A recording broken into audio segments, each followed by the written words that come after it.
ہماری ویڈیوز دیکھنے کے لیے ہمارے چینل صراط جنت کو سبسکرائب کریں۔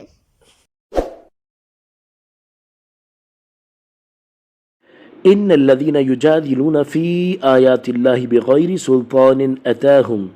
ترجمہ کنز العرفان۔ بے شک وہ جو اللہ کی آیتوں میں کسی ایسی دلیل کے بغیر جھگڑا کرتے ہیں جو انہیں ملی ہو، ان فی صدورہم الا کبر ما ہم ببالغیہ، ان کے دلوں میں نہیں مگر ایک بڑائی کی ہوس جس تک یہ پہنچ نہیں پائیں گے۔ فاستعذ باللہ، تو تم اللہ کی پناہ مانگو، انہ هو السمیع البصیر، بے شک وہی سنتا دیکھتا ہے۔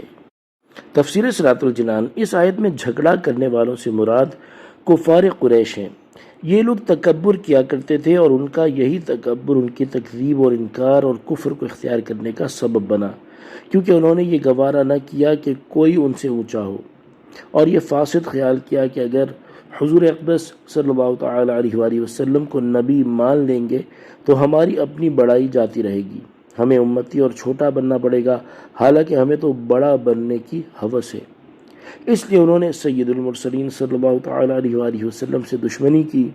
اللہ تعالی ارشاد فرماتا ہے، یہ لوگ جس چیز کی ہوس رکھتے ہیں اسے نہ پا سکیں گے اور انہیں بڑائی میسر نہ آئے گی، بلکہ حضور اکرم صلی اللہ تعالی علیہ وآلہ وسلم کی مخالفت اور انکار ان لوگوں کے حق میں ذلت اور رسوائی کا سبب ہوگا۔